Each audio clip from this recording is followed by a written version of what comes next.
ये इंडिया गठबंधन की ये मजबूरी है। अगर इनको वाकई ईमानदारी से अगर बीजेपी को रोकना है, इस देश को बचाने या संविधान को बचाने की लड़ाई को आगे बढ़ाना है, तो इनको बहन कुमारी मायावती को इनको प्रधानमंत्री पद का अपना घोषित करना पड़ेगा, इंडिया गठबंधन का उम्मीदवार। और इनको सिर्फ इतना ही नहीं, पूरी चुनाव 2024 का बहन कुमारी मायावती जी के नेतृत्व में लड़ना पड़ेगा। कोई आदमी बहन जी ने उसका जवाब दिया, उन्होंने कहा कि भैया तुम्हारे मुखिया ने 2019 का जब चुनाव हुआ था उससे पहले उनके मुखिया ने आशीर्वाद दिया, लोकसभा में दिया, दुनिया को पता, स्टेटमेंट चल रहा है। आखिरी लोकसभा सत्र में माननीय मुलायम सिंह यादव ने कहा कि मैं चाहता हूं कि प्रधानमंत्री मोदी दोबारा से प्रधानमंत्री बने। और इसीलिए जो इंडिया बीएसपी एसपी गठबंधन होने के बावजूद भी वहां पर समाजवादी पार्टी के लोगों ने बहुजन समाज पार्टी के लोगों का वोट नहीं किया, और जबकि बहुजन समाज पार्टी का एक तरफा वोट वहां गया। इसीलिए बहन जी ने कहा कि भैया हम गठबंधन तो कर लेते हैं, हमारा तो वोट चला जाता है, दूसरे को उसको ट्रांसफर हो जाता है, लेकिन दूसरे गठबंधन का वोट हमें नहीं आता है पार्टियों का।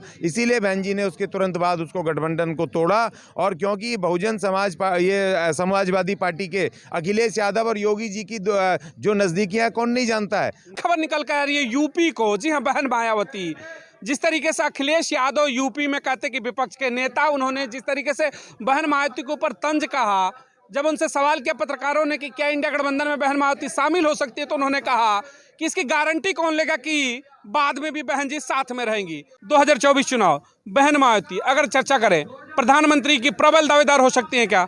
देखिए, वो तो हैं, सवाल इस बात का नहीं है। गठबंधन का बहुजन समाज पार्टी अपने आप में एक तीसरी राष्ट्रीय महाशक्ति है, बहुत बड़ी पार्टी है, पूरे देश में वोट बैंक है। और इसलिए पार्टी ने बहुजन समाज पार्टी की तो वो प्रधानमंत्री पद की दावेदार हैं ही हैं।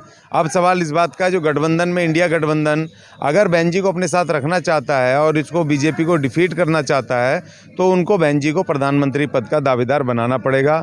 अन्यथा हमें कोई ज़रूरत नहीं है, बहुजन समाज पार्टी को या बहन जी को कोई ज़रूरत नहीं है इंडिया गठबंधन के साथ जाने की, क्योंकि ये अभी कांग्रेस के ऊपर, कांग्रेस के कंधों पर ये जिम्मेदारी आ गई है कि बीजेपी को अगर रोकना है तो उनको बहन जी को प्रधानमंत्री पद का दावेदार बनाना पड़ेगा और इंडिया गठबंधन का मुखिया बनाना पड़ेगा, उनके नेतृत्व को स्वीकार करना पड़ेगा। अब ये कांग्रेस के पाले में ये गेंद पहुंच गई है, उनको देखना है कि कौन उत्तर प्रदेश में कम से कम 50 सीटों पर प्रभाव डाल करके इनको बीजेपी को हरा सकता है। ये एसपी में शक्ति है या बीएसपी में शक्ति है, क्योंकि जब पिछले गठबंधन में लड़े थे एसपी बीएसपी, तो बहुजन समाज पार्टी की 10 सीटें आई और 37 सीटों पर बहुजन समाज पार्टी दूसरे नंबर पर रही। और जबकि समाजवादी पार्टी बहुजन समाज पार्टी के वोट मिलने के बावजूद भी केवल 5 ही सीटों पर सिमट के रह गई, और उनके दूसरे नंबर पे तो दूर दूर तक लोग नहीं थे बाकी सीटों पर। आपने कहा पिछले गठबंधन की 2019 में जिस तरीके से समाजवादी पार्टी और बहुजन समाज पार्टी एक मंच पर एक साथ लड़े थे, लेकिन कल का एक बड़ा बयान आता है अखिलेश यादव का, जब उनसे मीडिया सवाल करती है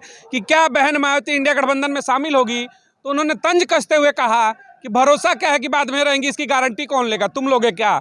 इस तरीके के बयान, आखिर घबराहट क्या है, आखिर बेचैनी क्यों है अगर इंडिया गठबंधन में बहन जी आती हैं तो अखिलेश यादव को? नहीं, देखिए, वो तो ये है ना कि अपने कुकर्म छुपाने के लिए दूसरे के ऊपर हमेशा एलिगेशन लगाता है हर कोई। आए दिन तो ये वहाँ पर आपस में जाकर के मिलते हैं, अंदर खाते सारी चीज़ें। और ये जो उनके जो चाचा जी हैं, उन्होंने खुद कहा था कि भैया हम अभी मुख्यमंत्री जी को फ़ोन करें, ऑनलाइन चल रहा है तो हम तुरंत अभी अपने लोगों का काम करवा लेते हैं, मुख्यमंत्री जी हमें बहुत योगी जी पसंद करते हैं। तो समाजवादी पार्टी की नज़दीकियाँ तो बीजेपी के साथ हैं, और मुलायम सिंह यादव जी ने इनको करप्शन से बचाने के लिए ये तमाम उनके बीजेपी के साथ उनकी वो थी। बहन जी का एक स्टेटमेंट या बहन जी का एक वो बता दो, कोई चित्र हो इनके बीजेपी के पार्टी के लोगों के साथ, प्रधानमंत्री के साथ या अमित शाह के साथ या किसी और बीजेपी के लीडर के साथ, या कभी वो किसी भी बहाने से किसी मंदिर में गई हो, किसी गुरुद्वारे में गई हो। उनकी राजनीति अपने आप में एक यूनिक राजनीति है, जो इस देश के डेमोक्रेसी को,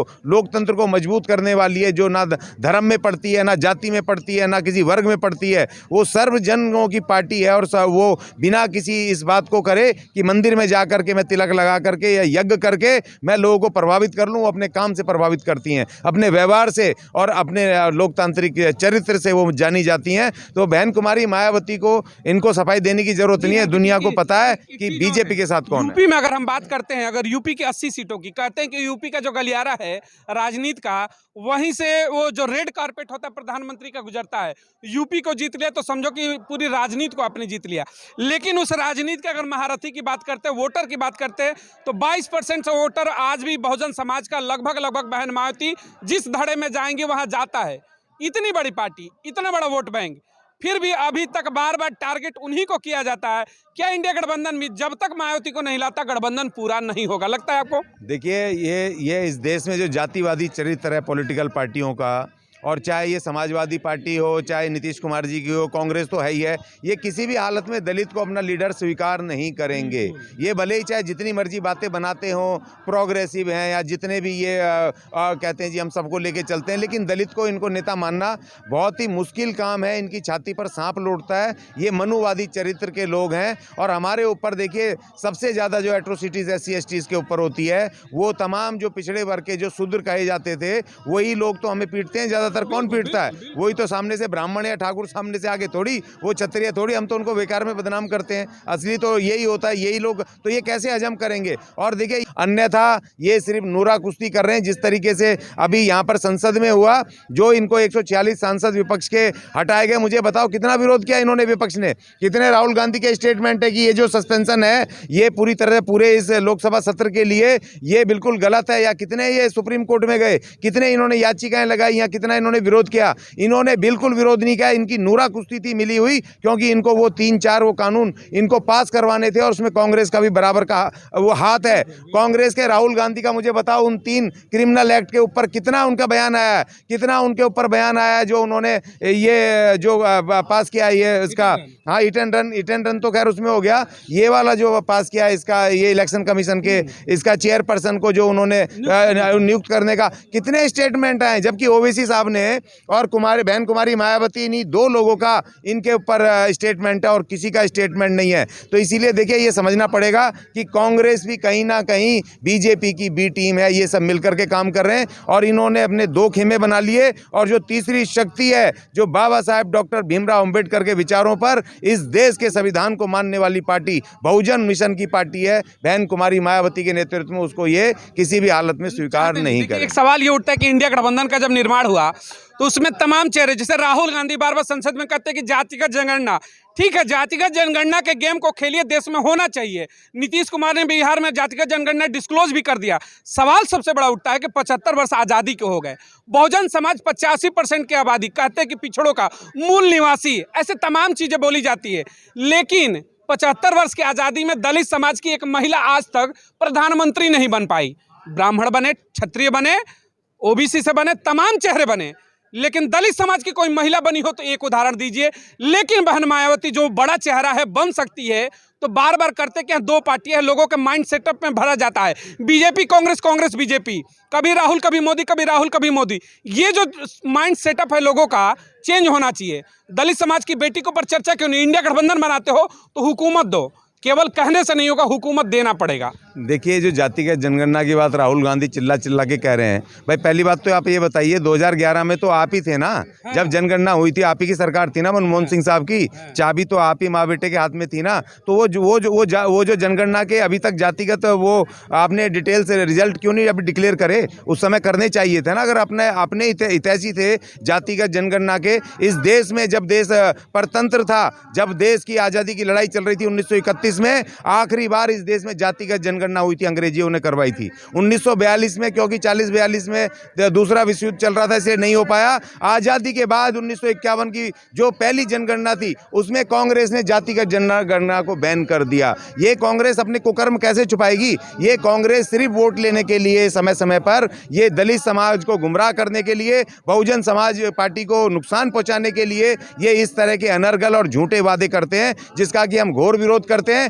कांग्रेस ही तो है जिसने इस देश में दलित समाज को इन्होंने आगे नहीं बढ़ने दिया। चाहे वो पूना पैक्ट की बात हो, चाहे वो उसके बाद बाबा साहब की लड़ाई से लेकर के मान्यवर काशीराम जी की लड़ाई, सब कांग्रेस के विरुद्ध हुई है। और इस देश में आरएसएस की जन्नी पैदा करने वाली कांग्रेस है। तो ये कांग्रेस तो ए और बीजेपी और ये तो दोनों भाई बहन है। तो ये कैसे बहुजन समाज पार्टी की मुखिया को आगे आने देंगे? आज कांग्रेस के सामने चुनौती है। आपको साबित करना होगा कि अगर वाकई आप कांग्रेस बीजेपी के खिलाफ लड़ रहे हैं, वाकई अगर आपको संविधान बचाना है, तो आपको बताना होगा साबित करके बहन कुमारी मायावती को प्रधानमंत्री पद का उम्मीदवार घोषित करना पड़ेगा इंडिया गठबंधन का। तब ये आपकी परीक्षा है, तब पता चलेगा कि आप वाकई भाजपा को हराना चाहते हैं। ये आपने ये बड़ी बढ़िया चीज कहा कि आपको ये प्रूफ करना पड़ेगा, प्रधानमंत्री का जो चेहरा है डिस्क्लोज करिए कि बहन मायावती हो सकती है। सबसे बड़ा सवाल सुनिएगा, एक चीज आता है कि बार बार बहुजन समाज को, आज़ादी के बाद की हम बात करते हैं, कोई भी सत्ता हो, कांग्रेस की रही हो, बीजेपी की रही हो, अब ये भी साहब लोग 20 साल की सत्ता में रह गए और उन्होंने भी 65 साल। सवाल ये उठता है कि बार बार आप ठेकेदारी दे देते हो बहुजन समाज को। कांग्रेस कभी कहती है कि बीजेपी को हराओ नहीं तो लोकतंत्र खतरे में है, बीजेपी कहती है कांग्रेस को हराओ नहीं तो लोकतंत्र खतरे में, अच्छे दिन लाने हैं। तो ठेकेदारी जो देते हो बार बार बहुजन समाज को, लेकिन हिस्सेदारी नहीं देते हो। तो अब समय है कि हिस्सेदारी लेंगे, बहुजन की सत्ता लाएंगे, बहुजन का प्रधानमंत्री बनाएंगे। ठेकेदार तुम बनो, शासक हम बनेंगे। देखिए सर, इनकी ये नूरा कुश्ती है और बिल्कुल ये खुल गई जब 2014 में बीजेपी की कमान मोदी जी के हाथ में थी, तो मोदी जी ने और बीजेपी ने नारा दिया था कांग्रेस मुक्त भारत। और आज 9 साल बाद आज बीजेपी के मुंह से सुना है आपने कांग्रेस मुक्त भारत?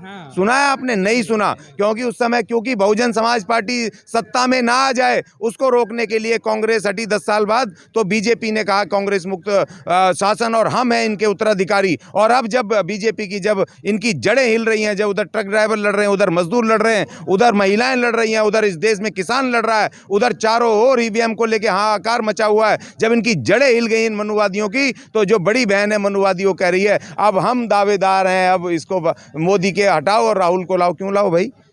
मोदी और राहुल, ये बीजेपी बार बार राहुल मोदी बीजेपी कांग्रेस कहाँ जाएगी? यहाँ इस देश के दलित समाज कहाँ जाएगा? हम कब इस देश के प्रधानमंत्री बनेंगे? कब इस देश के हम शासक बनेंगे? बहन कुमारी मायावती ने इसीलिए कहा कि इन दोनों मनुवादी पार्टियों से, गठबंधनों से हम बराबरी उचित दूरी बना के रखेंगे, क्योंकि अंदर खाते मिले हुए हैं ये। और अगर कांग्रेस को अगर आप साबित करना होगा, अगर आप वाकई बीजेपी को हराना चाहते हो, अगर आप उससे अलग हो, उसकी बी टीम नहीं हो, तो भाई आपको बहन कुमारी मायावती को प्रधानमंत्री घोषित। एक बात सही कहा था कि एक सांपनाथ है, दूसरा नागनाथ है, जहर तो दोनों देंगे।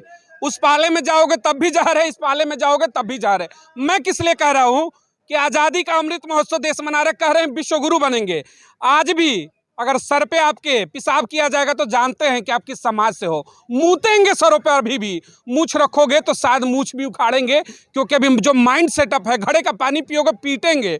जो ये दिमाग में बसा हुआ है कि हम ऊंचे हैं, ऊंचे का जो शिखर है वो 75 वर्ष में न कांग्रेस तोड़ पाई न बीजेपी तोड़ पाई। तोड़ेगा कौन? बहन मायावती। जी हाँ, बहुजन समाज ही तोड़ पाएगा जब अगर उसको हक और हुकूमत मिलता है। तो कमेंट सेक्शन में आप भी बताइएगा 2024 चुनाव में बहन मायावती क्या प्रधानमंत्री की प्रबल दावेदार होंगी? हाँ और ना में जवाब दीजिएगा। साथ ही चैनल को लाइक सब्सक्राइब जरूर, कैसे तमाम मुद्दों के लिए बहुजन समाज की लगातार आपके साथ बने रहेंगे। बहुत बहुत धन्यवाद। जय हिंद, जय भारत।